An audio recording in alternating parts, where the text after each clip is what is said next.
Fala galera, eu sou Carol Jardim e estou aqui para dar mais uma aula sobre redação modelo Enem para vocês. A aula de hoje é a aula 6, que fala sobre o parágrafo de desenvolvimento. Mas antes de entrar nas características específicas desse parágrafo, precisamos relembrar qual é a estrutura básica de qualquer parágrafo da sua redação Enem. Essa é a estrutura básica. O início é a introdução, o meio é o desenvolvimento e o final é a conclusão. Quando a gente fala do parágrafo de desenvolvimento especificamente, nós temos a introdução sendo chamada de tópico frasal, o desenvolvimento de fundamentação e a conclusão de fechamento. O objetivo dessa aula é fazer você entender o que é fundamentação, o que é tópico frasal, o que é fechamento. E não só entender isso, mas que você consiga saber onde usar cada estratégia de fundamentação. Porque cada estratégia de fundamentação tem um benefício, tem uma virtude, tem um local adequado para se colocar, tem um tema mais pertinente. Então é importante que você reconheça a funcionalidade, o propósito dos tipos diferentes de fundamentação para poder escolher a melhor estratégia para defender a sua tese. Porque a fundamentação ela faz justamente isso. Ela comprova que o seu argumento apresentado no tópico frasal, ele é verdadeiro, ele é legítimo. E é justamente a fundamentação que convence o leitor, ou seja, o seu corretor, de que a sua tese é a melhor tese a se defender. Beleza? Então vamos lá? Eu listei aqui para vocês 5 tipos básicos de fundamentação: causa e consequência, exemplificação, alusão histórica, dados e citação de autoridade. Por que eu fiz questão de começar com causa e consequência? Queridos, causa e consequência é uma estratégia de fundamentação? Sim, mas ela não é uma opção. Todo parágrafo de desenvolvimento tem que ter uma causa e tem que ter uma consequência. Como assim, prof? Qual é a importância de ter uma causa? Porque a causa é justamente o problema que você vai solucionar lá na proposta de intervenção. Então, se você não apresenta uma causa no desenvolvimento, o que você vai solucionar depois? Não vai ter o que solucionar. Então, é fundamental que cada parágrafo de desenvolvimento tenha uma causa. Agora, por que cada parágrafo de desenvolvimento tem que ter uma consequência? Porque é a consequência que me convence da pertinência do problema. Mostra para mim, deixa evidente que é um problema urgente, tão urgente a ponto de eu me sentir motivada a interagir, a praticar a sua proposta de intervenção. Então essa é a ideia. Por isso que causa e consequência é uma estratégia, é ótima essa estratégia, mas ela é obrigatória, ela não é opcional. Todos os seus parágrafos de desenvolvimento precisam ter uma causa e uma consequência diferentes. Você não pode ter duas causas, ou melhor, 2 parágrafos com a mesma causa ou 2 parágrafos com a mesma consequência. Necessariamente, no primeiro parágrafo de desenvolvimento, a gente tem uma causa e uma consequência, e no segundo parágrafo de desenvolvimento, uma segunda causa e uma segunda consequência. E uma segunda consequência. Beleza? Então vamos lá para a prática? Eu trouxe para vocês parágrafos de redação nota 1000 desse tema aqui, ó. Desafios para a formação educacional de surdos. Por que eu fiz questão de trazer esses parágrafos de redação nota 1000? Para te mostrar como todas as estratégias de fundamentação são válidas. Tanto que todas essas redações tiraram 1000 com essas estratégias. Então você realmente pode utilizar sem medo qualquer uma delas. Basta você saber qual a melhor se adequa ao seu argumento. Esse é o critério, essa é a grande questão, tá? Não há uma questão de hierarquia de fundamentações, mas sim como que você aplica a fundamentação dentro do tema. Então lê comigo esse parágrafo. Além disso, outra dificuldade enfrentada pelos surdos para alcançar a formação educativa se dá na falta de apoio enfrentada por muitos no âmbito familiar, causada pela ignorância quanto às leis protetoras dos direitos deficientes, que gera uma letargia social nesse aspecto. Queridos, nesse pedacinho a gente já consegue identificar, olha aqui, a causa. Falta de apoio enfrentada por muitos. Essa é a causa do problema. Qual é o problema do tema? Desafios para a formação educacional de surdos. Então a gente já percebeu que a falta de apoio é a causa, a ignorância é a causa. Tudo bem? Então vamos continuar a leitura, que gera uma letargia social nesse aspecto.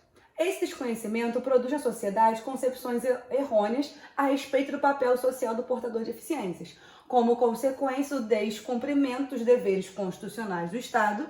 As famílias, acomodadas pela pouca instrução, alimentam a falsa ideia de que o deficiente auditivo não tem contribuição significante para a sociedade, o que o afasta da escolaridade e neutraliza a relevância que possui. Olha aqui quando diz, como consequência do descumprimento dos deveres, a gente vê que quando eu tenho falta de apoio na família, eu tenho, como consequência, famílias acomodadas pela pouca instrução. Então, a gente consegue perceber aí que esse parágrafo foi fundamentado com uma causa e uma consequência. Essa causa foi justamente o que esse candidato resolveu, solucionou na proposta de intervenção. Então, vocês podem perceber que é basilar, é o mínimo que a gente espera de um parágrafo de fundamentação, uma causa e uma consequência. Belezinha? Vamos para a próxima estratégia? Eu trouxe aqui a estratégia de exemplificação. Lembrando que os exemplos, eles precisam ser midiáticos, famosos. Não pode ser um exemplo pessoal. Não pode ser um exemplo que pouca gente conhece. Porque ele só é válido quando o leitor, o seu corretor, lê e realmente reconhece que aquilo ali é verdadeiro, que aquilo ali é factual, que aquilo ali é verossímil. Então não dá para ser um exemplo, por mais que seja verdadeiro, não dá para ser um exemplo pessoal ou que o conhecimento não é geral, não é midiático, não é um exemplo massificado. Então esse é um cuidado que a gente precisa ter quando a fundamentação é a exemplificação. Beleza? Vamos ao parágrafo? É indubitável, de fato, que muitos avanços já foram conquistados no que tange à efetivação dos direitos constitucionais garantidos aos surdos brasileiros. Pode-se mencionar, por exemplo, a classificação da Libras, língua brasileira de sinais, como segundo idioma oficial da nação em 2002, a existência de escolas especiais para surdos no território do Brasil e as iniciativas privadas que incluem cidadãos como partícipes de eventos, como no caso da plataforma do YouTube Educação, cujas aulas sempre apresentam um profissional que traduz a fala de um professor para a língua de sinais. Adivinha onde está o exemplo? Aqui. Por exemplo, e ele enumerou os exemplos. O fato de Libras ter oficialmente virado uma língua, já era uma língua, mas não era considerada isso de maneira oficial. Então essa oficialização aconteceu em 2002, é um exemplo que ele é conhecido, massificado, midiático e verdadeiro. E o outro exemplo é a plataforma YouTube Educação. Então você vê que ele conseguiu comprovar o seu posicionamento com exemplos midiáticos massificados. Tranquilo? Agora, a alusão histórica. Cuidado com a alusão histórica. Ela é válida com certeza, muito útil, tanto que tirou 1000 nessa redação sobre o desafio da formação educacional de surdos. Só que o problema da alusão histórica é que não necessariamente um fato histórico tem como consequência a nossa realidade do presente. Como assim? Você pode falar o seguinte, que todo país que foi colonizado hoje tem preconceito racial. A gente pode falar isso? A gente não pode falar isso, porque um fato histórico não determina o nosso presente. Mas é claro que ele influencia e muitas vezes tem a ver como foi o nosso caso, do nosso período colonial. E como através da escravidão que institucionalizou o racismo, a gente tem uma herança ainda de um racismo velado. Só que você não pode falar simplesmente que período colonial gera racismo. Você precisa explicar como que isso se deu nessa história, nesse período histórico e como que isso se perpetua até hoje. Então, cuidado com a alusão histórica, porque se você não estabelecer esse vínculo de causa e consequência, porque geralmente é uma causa e consequência indireta e não direta, vai parecer que você tem períodos que não estão relacionados, que você só jogou ali uma informação para poder preencher o seu parágrafo e foi embora. E não pode acontecer isso, senão ela não vira uma fundamentação.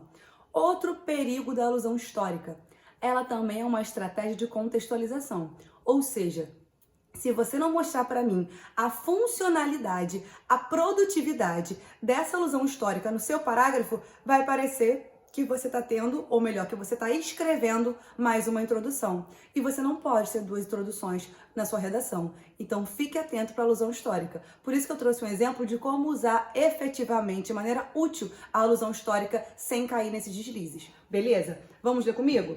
Em segunda análise, o preconceito da sociedade com os deficientes apresenta-se como outro fator preponderante para a dificuldade na efetivação da educação de pessoas surdas. Essa forma de preconceito não é algo recente na história da humanidade. Ainda no Império Romano, crianças deficientes eram sentenciadas à morte sendo jogadas de penhasco. Ou seja, nesse fragmento que fala do Império Romano, nós temos a nossa alusão histórica. Aí entramos no problema que eu disse. O fato de no Império Romano crianças deficientes serem sentenciados à morte gera hoje no Brasil a gente ter preconceito com deficientes? É uma relação de causa e consequência direta? Não. Então como que ele conseguiu dar funcionalidade e legitimar essa fundamentação? Com o restante do parágrafo. Olha o que ele fez. O preconceito ao deficiente auditivo, no entanto, reverbera na sociedade atual, calcada na ética utilitarista, que considera inútil pessoas que, aparentemente menos capacitadas, têm pouca serventia à comunidade, como é o caso dos surdos. Então ele falou, olha só, antigamente acontecia isso, então não era para acontecer hoje. Porém, no entanto, isso é reverberado. Assim como no Império Romano eles eram considerados inúteis, hoje a gente ainda considera inútil. Então ele começa a fazer um link que legitima a alusão histórica e faz desse parágrafo um parágrafo de desenvolvimento e não mais um parágrafo de contextualização, de introdução. Tranquilo? Vamos para a próxima estratégia então? Dados estatísticos. Lembrando que toda vez que você faz um dado estatístico, primeiro ele tem que ser verdadeiro e segundo você tem que dizer a fonte, da onde você tirou esse dado. Mas prof, como que você acha que eu vou gravar um monte de dado estatístico na cabeça? Não tem memória para isso, meu cérebro vai explodir. Eu sei que a ideia não é que você vire, né, o mapa do IBGE com todos os dados estatísticos. Só que conforme a gente vai se alimentando das notícias, naturalmente a gente vai inserindo na nossa bagagem cultural, nosso repertório sociocultural, alguns dados. Quer ver um exemplo? É bem provável que a maioria de vocês saiba que a cada 11 minutos, ou pelo menos que vocês saibam que todo dia uma mulher é violentada no Brasil.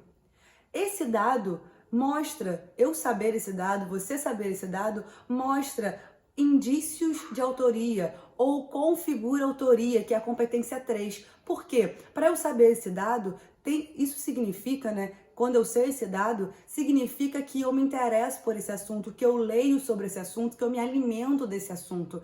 E o fato de eu escolher me alimentar desse assunto faz com que isso faça parte da minha personalidade, da minha construção e por isso configura autoria. Então, como é que eu sei esse dado e como que você sabe esse dado? Porque a gente lê tantas notícias sobre isso que acaba que a gente internalizou. E de fato é um fato, é dado estatístico que é verdadeiro.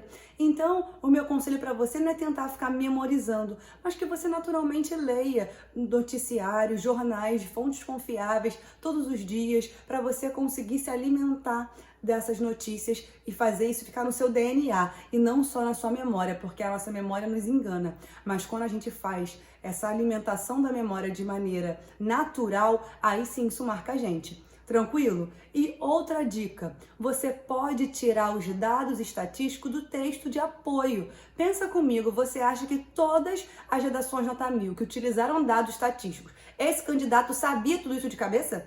Porque ele não sabia que o tema ia ser aquele. Como é que ele sabia todos os dados do mundo na cabeça para poder usar um perfeito daquela redação? Claro que a gente estuda para isso, mas saber todos os dados é algo inverossímil, é inviável. Então você pode tirar o dado do texto de apoio. Você não pode copiar um fragmento, você não pode pegar os argumentos, porque aí você vai tirar 120 nas competências 2 e 3, que diz o quê? Que seus argumentos são previsíveis ou que são limitados aos textos de apoio. Mas um dado você pode tirar. Por exemplo, na redação sobre intolerância religiosa, tinha lá um gráfico mostrando quais religiões sofriam mais preconceito e intolerância. Você poderia interpretar aquele gráfico, ver lá de onde era a fonte e dizer tantos por cento dessa religião sofrem perseguição. E isso seria tão legítimo quanto se tivesse vindo da tua cabeça. Claro que o melhor é que vem da tua cabeça, para você ganhar o ponto de autoria. Mas, se você não tiver essa informação, você pode sim pegar do texto de apoio sem medo de errar. Beleza? Vamos ler então? Em primeiro lugar, cabe pontuar que as instituições de ensino apresentam, em sua maioria, um sistema pouco inclusivo. Embora a Lei Brasileira de Inclusão atenda à Convenção do Direito da Pessoa com Deficiência, realizada em 2006 pela ONU, sua finalidade encontra obstáculos, seja na estrutura escolar vigente, seja na falta de preparo do corpo docente. Ou seja, quando o candidato trouxe essa informação sobre a Lei Brasileira de Inclusão, ele mostra que ele conhece esse dado estatístico, que é isso que configura a autoria. Eu não sei se vocês lembram, mas na época que o tema foi divulgado do Enem, a gente viu nos noticiários que uma candidata, né, uma vestibulanda, antes de ir pro Enem, antes de sair de casa, ela tirou uma selfie no espelho e a blusa dela estava escrito assim, ó, aí o curti, né, do Facebook e embaixo Libras. Aí isso viralizou, porque eu falei, caramba, ela descobriu o tema, nananã. Claro que ela não sabia do tema antes, claro que ela não descobriu, claro que foi uma coincidência. Mas por que eu tô te lembrando disso? Porque essa candidata provavelmente sabe desse dado estatístico, porque provavelmente ela se alimenta dessa bagagem cultural, ela se alimenta desse repertório sociocultural, seja porque ela tem um parente que ou tem deficiência auditiva, ou que está estudando Libras, ou um amigo, ou porque ela mesma pode ter uma deficiência auditiva que vai piorando com o passar do tempo, né? Que vai se agravando, e daqui a alguns anos ela sabe que vai precisar falar Libras. Então a gente vê como que trazer um dado, ele mostra a sua autoria. Mas, se você não conseguir trazer sozinho, usa o texto de apoio, beleza? Outra estratégia que é a que vocês mais amam é o argumento de autoridade. E vocês amam com razão. Sabe por quê? Pelo menos um parágrafo de desenvolvimento da sua redação tem que ter um argumento de autoridade.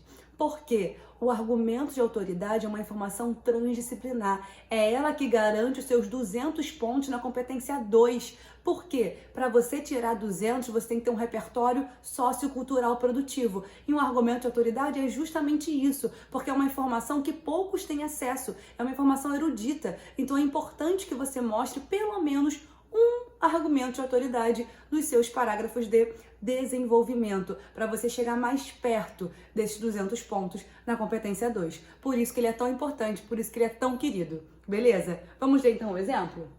Outro desafio enfrentado pelos portadores de deficiência auditiva é a inobservância estatal, uma vez que o governo nem sempre cobra das instituições de ensino a exigência de aulas especializadas para esse grupo, ministradas em Libras, além da avaliação do português escrito como segunda língua. De acordo com Arbenaz, incluir não é só trazer para perto, mas também respeitar e crescer junto com o outro. A frase do filósofo alemão mostra que, enquanto o Estado e a escola não garantirem direitos iguais na educação dos surdos, com respeito por parte dos professores e colegas, tal minoria ainda estará sofrendo práticas discriminatórias. Ou seja, a gente vê aqui na citação do filósofo alemão o argumento de autoridade. É alguém que estuda a sociedade, estuda o assunto. Então o que ele fala tem um peso mais importante do que nós, réis mortais, que estamos aqui. Ele é uma autoridade no assunto. Então é importante que você sempre tenha um argumento de autoridade. Agora, quando a gente apresenta os tipos de fundamentação, pode parecer para você que você vai escrever o parágrafo, vai escolher um tipo de fundamentação e pronto. Mas, quando a gente olha as redações nota 1000, a gente vê que os parágrafos de desenvolvimento não tem uma estratégia de fundamentação, tem uma, duas, 3 estratégias de fundamentação. Ele já pega, por exemplo, o tópico frasal, que como a gente viu nos parágrafos, é assim para o primeiro período que aparece, é a primeira frase, e já coloca um dado estatístico, por exemplo. Já começa o tópico frasal com um dado estatístico. E isso já é uma estratégia de fundamentação dentro do tópico frasal. Depois, traz um exemplo e traz uma citação, outra estratégia. E como eu falei no início, sempre tem causa e consequência. Então, nunca vai ter só uma estratégia. Vai ter, no mínimo, causa e consequência e mais uma. Causa e consequência e argumento de autoridade. Causa e consequência e dado estatístico. Ou até causa e consequência, dado estatístico e argumento de autoridade. Beleza? Então é importante que você não fique limitado a uma estratégia. Ah, já escolhi uma é o suficiente. Calma aí. Se você tem dados interessantes, citações interessantes, toda a informação que for produtiva e você conseguir resumir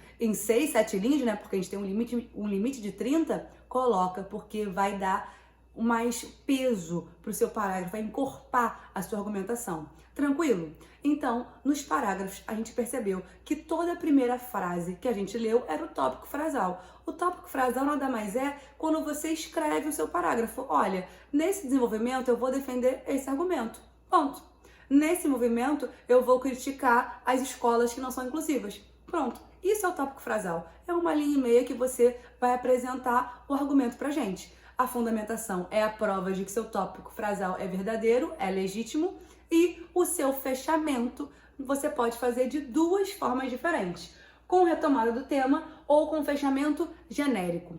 Eu sei que a maioria das pessoas desmerece o fechamento, tanto que muita gente nem faz, que faz logo a causa, a consequência e segue o baile, e não faz fechamento nenhum. Só que ele é muito importante. Ele é tão importante que tem uma aula só para falar do fechamento do desenvolvimento, dos parágrafos de desenvolvimento, para você ver o nível de importância que esse pedaço tem. Então eu não vou te explicar agora como fazer os fechamentos, mas eu te dei o spoiler que são duas estratégias. Ou você faz ele genérico, ou você faz uma retomada do tema, e não da tese, do tema. Mas isso aí são cenas dos próximos capítulos. Beleza? Entenderam até aqui quais são os tipos de fundamentação e qual é a funcionalidade, a produtividade de cada uma, como é que todas são igualmente válidas e você ganha ponto por todas de maneira igual. Basta você saber utilizar a estratégia sem cair nos erros da alusão histórica para ser uma contextualização, sem cair no erro de pegar uma citação genérica e colocar para fingir que foi uma boa citação. Beleza? Esses cuidados é importante você ter, mas o grosso é, conheço as 5 estratégias e vou usar a que mais se adequa ao meu parágrafo, ao meu argumento, aquilo que eu quero defender. Tranquilo? Podemos então continuar a nossa aula 6? O tema da semana é automedicação, remédio ou veneno? A primeira coisa que a gente sempre faz diante de um tema é diferenciar tema de assunto. Nessa frase tema, automedicação, remédio ou veneno? Qual é a palavra-chave que vai caracterizar o tema? Pensa aí. Qual dessas palavras você acha que é a palavra mais importante? Pensou? Sabe qual é a palavra mais importante? O ou. Eu tenho certeza que essa era a sua última opção, que pior do que o ou só se fosse os 2 pontos e a interrogação. Mas o ou é a palavra mais importante, é a palavra-chave. Sabe por quê? É justamente o ou que marca onde é o nosso tema. Mas, prof, o tema não é automedicação? Não, o tema não é automedicação. A automedicação é o assunto. Como que eu sei, prof, que automedicação é o assunto e que remédio ou veneno é o tema? Pensa comigo. Se você falar sobre automedicação, mas sem entrar no mérito se é remédio ou veneno, você zera a redação? Não, você tira 40 pontos na competência 2 porque você tangenciou o tema. Até falou do assunto, mas não entrou no foco da discussão, que é dizer se é remédio ou se é veneno. Agora, se você escreve a redação sem falar de automedicação, como assim? Imagina, você leu lá, automedicação. Automedicação te lembrou doença, doença te lembrou coronavírus, aí você faz uma redação falando sobre coronavírus, falando que como as pessoas estão comprando muito álcool em gel, está acabando, e a lei de oferta e procura faz o preço ficar absurdo, e isso é ruim para as pessoas que não têm condição de comprar, e está gerando uma segregação social através de uma pandemia. Claro que isso tudo é válido, esses argumentos são muito discutíveis, e é justamente essa grande demanda, né, o grande agravante da pandemia que a gente vive hoje, que é justamente a questão econômica. Claro que tudo isso é válido, são reflexões importantes para a sociedade, mas o tema é coronavírus? O tema é pandemia? Não, você até lembrou disso porque a automedicação te lembrou de doença e hoje a gente vive uma pandemia, mas não é sobre isso. Se você pega esse tema e fala só de coronavírus, você zera. Então esse é o critério. Se a palavra que você acha que é o tema, se você não falar sobre ela, você zera a redação, esse é o assunto. Agora, o que de fato é o tema é aquela palavra-chave que você pode até não falar sobre ela, mas aí você vai tangenciar. Você não vai zerar, mas você também não vai ter uma boa colocação na competência 2, porque de 200 você vai tirar 40. Beleza?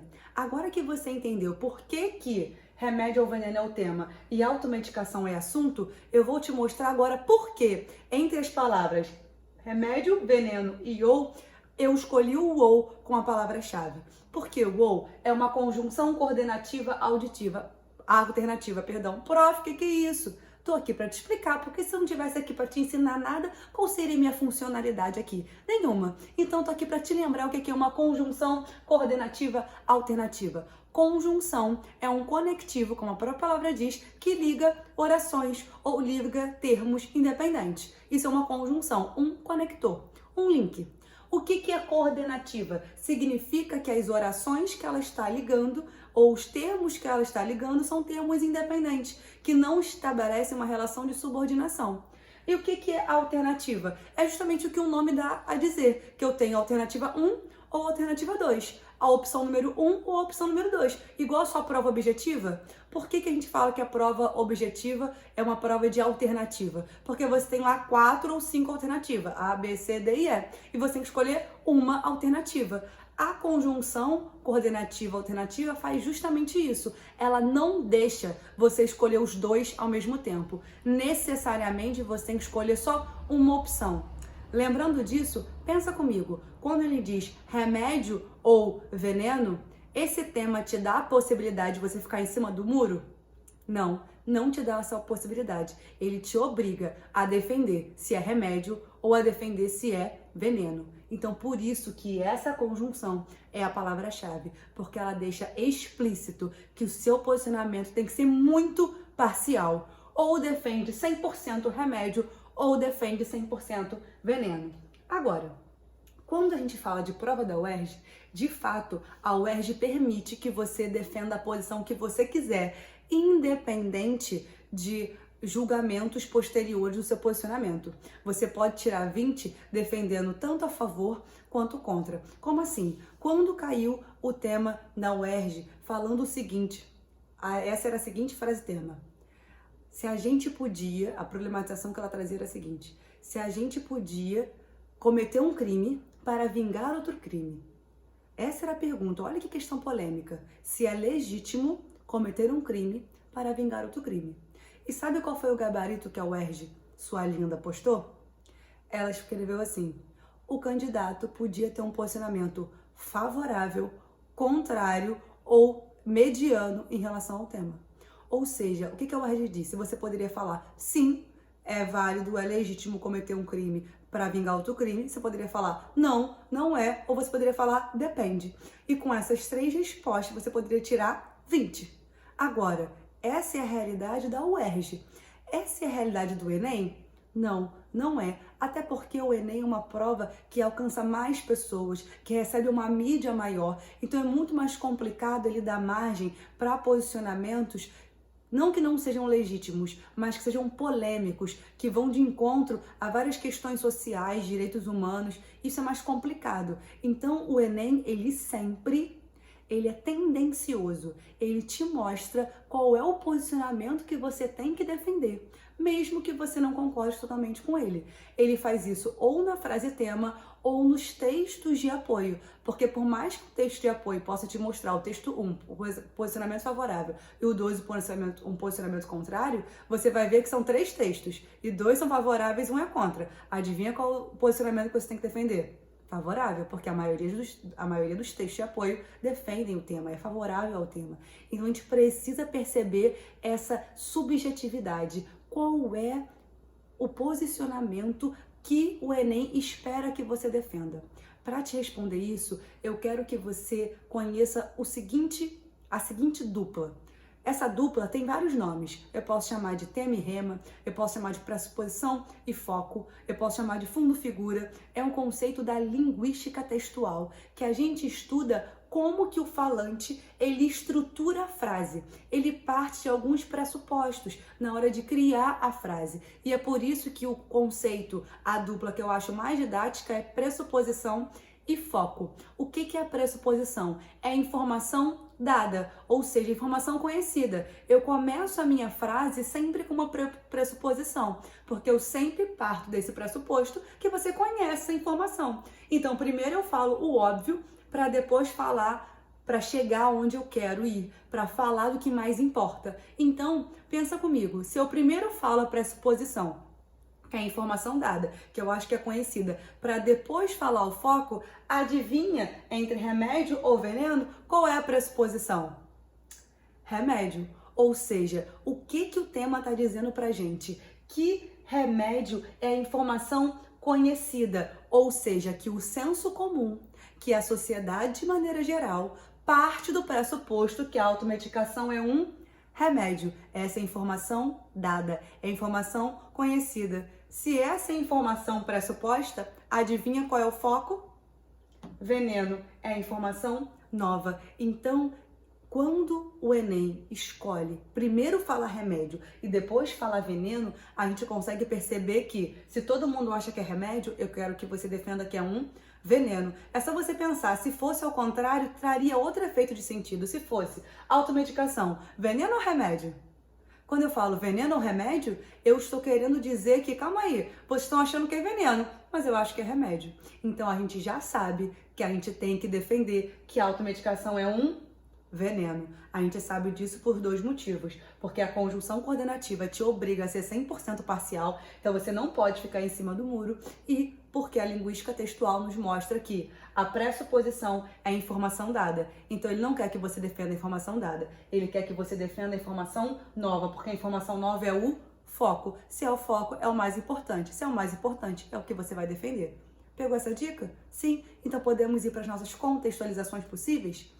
A primeira contextualização que eu trouxe para vocês é a série Dr. House, ou só House, alguns chamam só de House.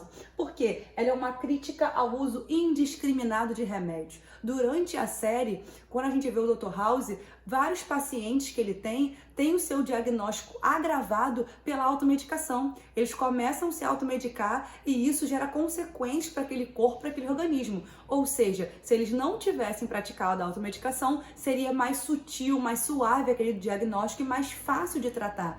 Porque muitas vezes na automedicação você acaba mascarando uma doença mais grave e você acaba perpetuando, ou melhor, aumentando. Vou repetir para vocês. Para quem não conseguiu me ouvir, eu vou repetir. O que acontece? Qual é o problema de você se automedicar e qual é a crítica que o Dr. House faz na série? É justamente que a automedicação, ela pode agravar um problema, agravar um diagnóstico, porque você pode simplesmente com a automedicação mascarar um problema mais grave. E é nessa hora que eu vou abrir meu coração para vocês. O que acontece? Uma das piores dores que eu já senti na minha vida foi infecção intestinal. Só que eu fiquei 7 dias sentindo infecção intestinal e achando que era um problema de estômago. Então, o que eu fazia? Durante a semana, na segunda, na terça, que eu sentia essas dores, eu tomava só um remédio para o estômago, achando que eu estava passando mal do estômago e só. Só que a dor foi ficando tão insuportável que eu não estava conseguindo mais ficar em pé. Aí eu fui na emergência. Quando eu fui na emergência, eu descobri que eu não estava com nenhum problema no estômago. Eu estava com infecção intestinal. Então, quando eu tomava aqueles remédios para dor no estômago, eu mascarava a minha infecção intestinal, que se arrastou por 2 semanas. A primeira semana que eu fiz a automedicação errada, confesso, e a segunda semana que eu fiz de fato, fiz o tratamento adequado com prescrição médica e sarei a minha infecção intestinal. Então, olha como que a automedicação é um problema. E olha que eu sei quais são os problemas da automedicação. Eu conheço as consequências, só que o que a gente quer trazer para você hoje aqui, o que eu quero trazer para você é justamente qual é o porquê que a gente, até a gente que sabe quais são os problemas da automedicação, por que a gente se automedica? Por que desde sempre eu não fui no médico? Pensa comigo, na nossa vida corrida, que os especialistas atendem em horário comercial, assim como é o horário que a gente trabalha, que horas que a gente vai no médico? Que a gente não vai ao médico uma vez, a gente vai no médico, aí ele vai lá, passa o seu exame, você faz o exame, que é um outro horário comercial, então é a segunda vez que você vai ao trabalho, para depois você ir na terceira vez levar o exame, para ele falar, não, então tem que passar esse remédio, aí você vai tomar um remédio. Então, todo esse processo, além de ser demorado, ele compete com a nossa vida urbana corrida, dessa nossa vida que exige muito de profissão, exige muito de um posicionamento acadêmico, você estuda muito, trabalha muito, tem família, tem que ter vida social. Essa correria facilita a automedicação. Não só porque a gente acaba ficando, entre aspas, sem opção, porque a gente não tem tempo para cuidar da própria saúde, seja porque a gente tem acesso à informação de maneira facilitada. Então a gente acha que é capaz de fazer um autodiagnóstico e fazer o que eu fiz, de ficar 2 semanas com infecção intestinal à toa. Eu só tô te contando isso porque você não pode, como eu ensinei lá no início da aula, usar um exemplo pessoal. Você não pode colocar o meu exemplo na sua redação do Enem, tudo bem? Isso é só para te mostrar como que a automedicação é perigosa e como que nós não estamos isentos disso, mesmo a gente que conhece as consequências, beleza? Não vai me zoar na sua redação, tranquilo? Outra contextualização possível é do Paracelso, que é um cientista suíço. Olha o que ele diz: todas as substâncias são venenosas, ou melhor, são venenos. Não existe uma que não seja veneno. A dose certa diferencia um veneno de um remédio. Ou seja, ele já mostra tudo na natureza. Qualquer substância que você encontra no mundo, no universo, é venenosa. Só que se você administrar bem a dose, você pode usar essa substância como um remédio. Se você administrar mal, você usa como veneno. Agora pensa comigo, se vocês que estão aí estudando para ser médico, vão ficar 10 anos estudando para conseguir se formar, para conseguir fazer especialização, para fazer tudo o que você precisa para virar o neurocirurgião que você quer virar, se você que tem que fazer tudo isso é o que tem conhecimento para prescrever um remédio, quem sou eu, mera mortal, para tomar essa decisão? Certamente eu não sei tomar essa decisão e eu não sei transformar essa substância em remédio. Então acaba que eu transformo em veneno. Você sim vai saber um dia me dizer qual é a dose certa. Você sabe administrar um remédio, você estudou 10 anos para isso. Agora eu, que não estudei nada para isso, eu não tenho capacidade, eu não tenho conhecimento específico para poder prescrever um remédio para utilizar de maneira equilibrada essa substância que, como Paracelso diz, toda substância é venenosa. Se você administra bem, é remédio. Se você administra mal, é veneno. Beleza? Então, essas são contextualizações possíveis. Claro que tem várias, mas eu trouxe essas 2 dicas para vocês. Tranquilo? Vamos então para o argumento 1. O argumento 1 que eu trouxe é a precarização da saúde. Por que eu fiz questão de escrever precarização da saúde e não da saúde pública? Porque a gente tem a visão equivocada de que a nossa saúde pública, que as UPAs, que os SUS, que são muito lentos, o atendimento é demorado, que as filas são enormes, e de fato são. Mas agora pensa comigo, as emergências privadas são rápidas? Quando você vai no hospital privado, você é atendido em 15 minutos? Você consegue fazer isso no seu horário de almoço? Ou você vai na emergência e fica lá o dia inteiro também, porque tem várias pessoas na fila de espera e a sua pulseirinha é verde, não é vermelha? Então, a gente precisa quebrar um pouco desse estereótipo, porque só a saúde pública é ruim, porque até o serviço que a gente recebe de instituições privadas também tem sido deficitário, não tem atendido a demanda de 200 milhões de brasileiros. Então, eu fiz questão de escrever que é precarização da saúde, e não somente da saúde pública, mas também da saúde oferecida pela rede privada. Tranquilo? Vamos para a causa, então, que é uma fundamentação obrigatória? A causa da precarização da saúde é a demora nos atendimentos, que é justamente o que eu falei para vocês no início dessa aula, no início da discussão do tema. Se a nossa vida é tão corrida, a gente não tem tempo para ficar esperando numa fila esse atendimento médico. Então, a saúde está precária e acaba precarizando a nossa saúde individual, não só saúde como algo social, geral, mas a nossa saúde individual. Por quê que prejudica a nossa saúde individual? Porque se demora e eu não tenho tempo, eu não vou. Se eu não vou, eu continuo doente, faço automedicação, que gera consequências. Qual a consequência? O autodiagnóstico. Se eu não posso esperar e eu preciso ficar curada da minha doença, daquele sintoma que eu tô sentindo, e eu não vou ao médico porque eu não tenho tempo, eu tenho que sozinha chegar a uma conclusão. Calma aí, eu não posso ir ao médico, mas eu já senti essa dor antes. Será que é dor de cabeça? Poxa, eu tô sentindo a dor aqui de cabeça, da última vez que eu tive isso era sinusite, vou tomar um Tilenol Sinus. Sabe, a gente começa a fazer um autodiagnóstico baseado nas experiências anteriores. Por mais que isso seja até um raciocínio lógico coerente, né? Fazer uma comparação de sintomas em épocas diferentes da sua vida, por mais que o raciocínio seja correto, quantas doenças têm o mesmo sintoma, têm as mesmas evidências. A gente consegue ver aí justamente na situação do coronavírus. Para a pessoa ser diagnosticada, ela tem que passar por vários testes, porque antes de decretar coronavírus, pode ser várias outras doenças. Então, é difícil você chegar à conclusão de um autodiagnóstico certo se você não tem o conhecimento específico para chegar a essa conclusão. Então, a demora nos atendimentos gera o autodiagnóstico. E qual é o grande agravante do autodiagnóstico? É o agravamento da doença, que foi o desabafo que eu fiz para vocês, que eu contei a minha história da infecção intestinal. Eu agravei a minha infecção intestinal, porque eu posterguei o tratamento por 7 dias, tomando remédio para o estômago. Esse é o problema do autodiagnóstico. Tudo bem? Tranquilo? Agora, como que você fundamenta esse argumento? Trouxe aqui um dado estatístico e vou ler para vocês. Conforme a última pesquisa realizada pelo Instituto de Ciência, Tecnologia e Qualidade, o Brasil é recordista mundial em automedicação. O levantamento mostrou que 72% dos brasileiros se medicam por conta própria e 40% faz autodiagnóstico usando a internet. Então, olha, a gente é recordista mundial, a gente é quem mais se automedica. Olha como esse dado mostra como é um problema muito sério no Brasil, que a gente precisa discutir isso. E o autodiagnóstico eu coloquei como consequência, que agrava doenças. Aqui na fundamentação traz um outro detalhe. É um autodiagnóstico que a gente faz como? Usando a internet. E qual é uma consequência do autodiagnóstico usando a internet? A cibercondria. O que é a cibercondria? É o hipocondríaco da internet. Ou seja, é a pessoa que fica desesperada, achando que vai morrer, achando que está com uma doença absurda por causa de uma notícia que lê na internet. É aquele famoso exemplo, você vai no Google e coloca dor de cabeça. A primeira resposta que o Google dá é câncer no cérebro. Isso deixa a pessoa cibercondríaca. Caraca, meu Deus, eu achei que estava só com dor de cabeça porque eu dormi mal e agora eu tô com câncer no cérebro. Isso é a cibercondria. Esse acesso à informação muito facilitado é um acesso que não tem um filtro muito bom. Você não tem as melhores informações chegando, você tem quaisquer informações.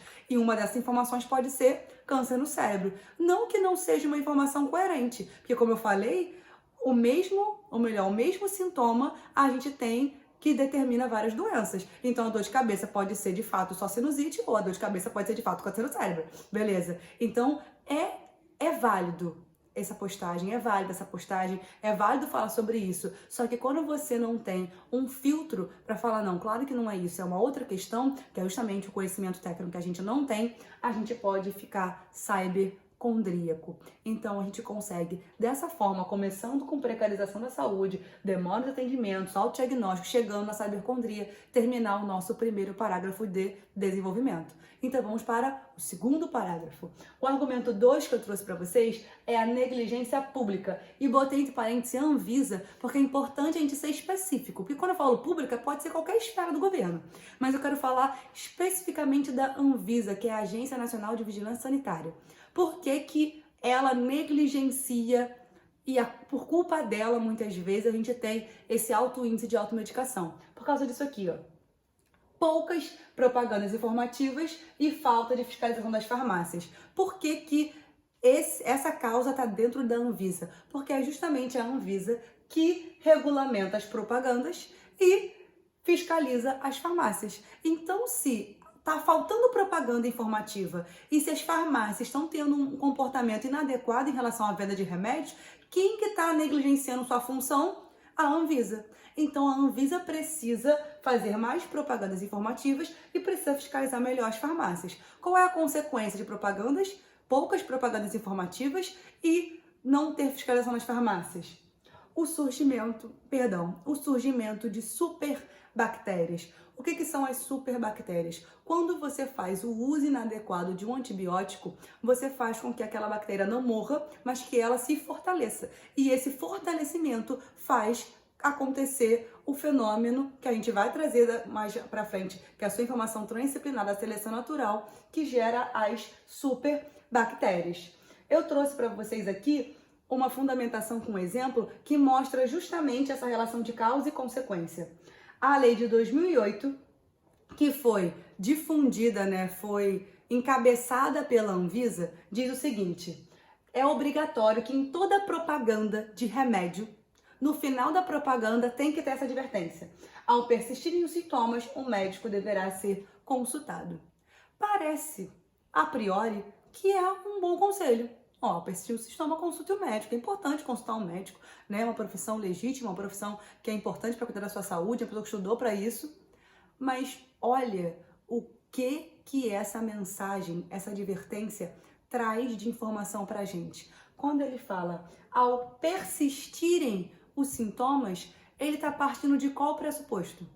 Ele está partindo do pressuposto que você começou a se sentir mal, que você se automedicou, só que o sintoma persistiu. Então, essa advertência diz, depois que você se automedicou e deu errado, aí sim você procura o médico. Caraca, prof, então a Anvisa tá louca? Ela fez isso e não sabe o que faz? O Ministério da Saúde enlouqueceu? Não. A Anvisa fez essa advertência para os medicamentos que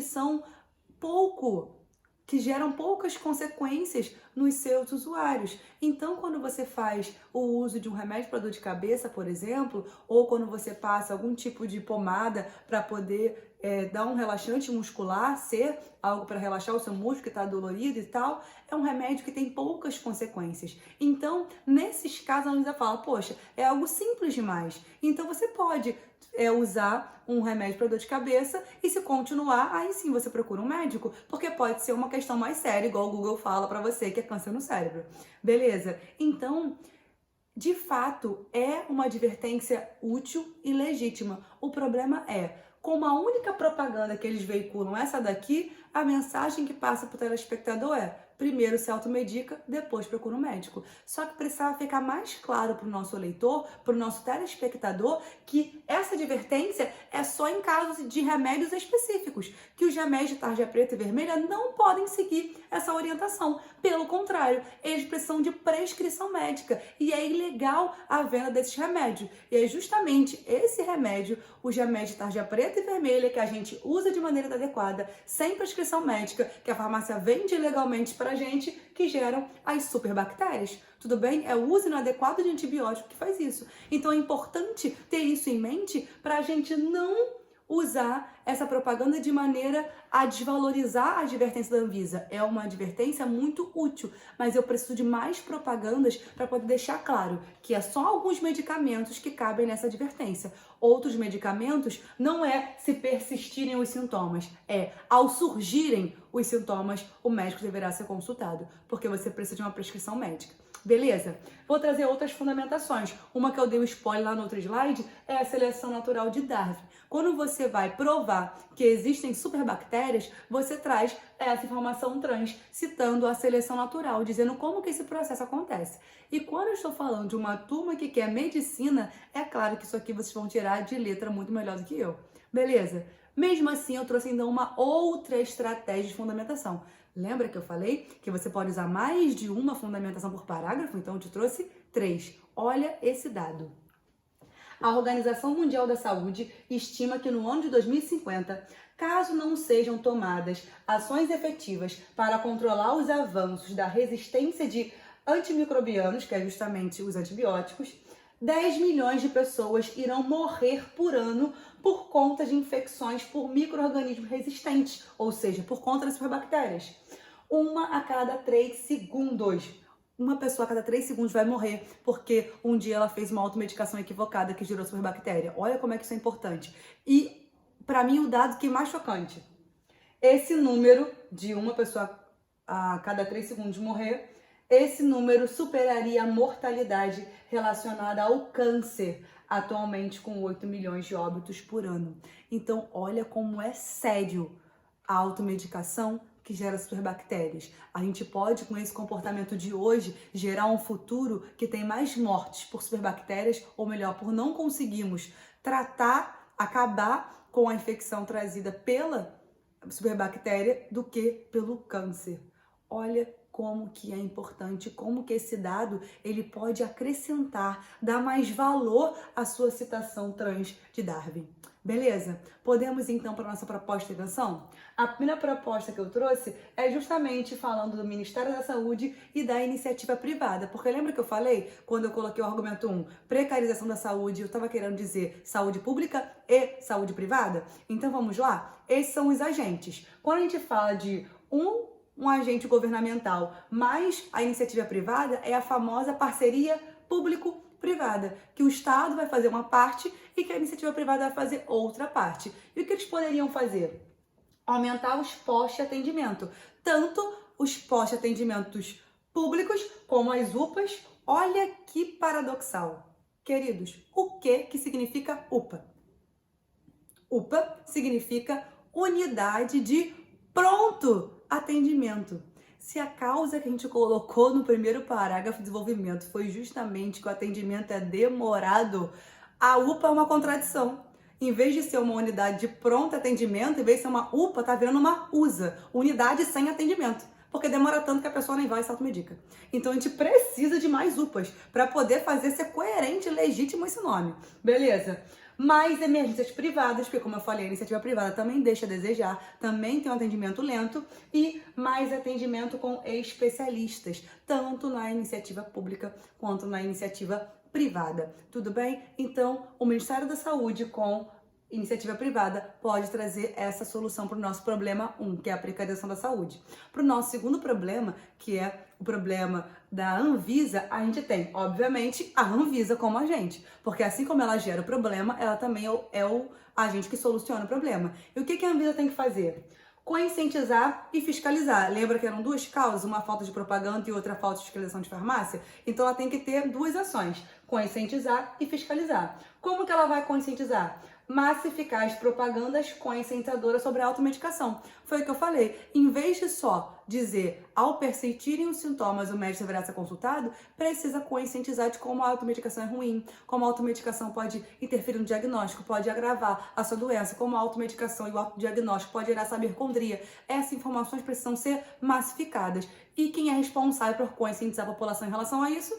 A Anvisa. Por isso que esse é o nosso agente. Beleza? E fiscalizar. O que ela tem que fiscalizar? Ela tem que fiscalizar as farmácias, porque é justamente na farmácia que você tem a venda ilegal de antibióticos sem prescrição médica. Por mais que eu queira me automedicar com antibiótico, eu preciso conseguir esse remédio em algum lugar, né? Esse remédio não dá em árvore, eu não planto na minha casa um pé de antibiótico e vou me alimentando dele. Não, eu preciso na farmácia comprar. Então, é uma negligência dupla. Negligência minha por querer me automedicar com um remédio que pode gerar uma superbactéria e negligência do farmacêutico, da farmácia, daquele vendedor que mesmo sabendo que é proibida a venda sem prescrição médica, ele vai lá e compactua comigo nessa negligência, podendo gerar aquele dado da OMS, que em 2050 vai ter mais gente morrendo por causa de superbactérias do que por causa do câncer.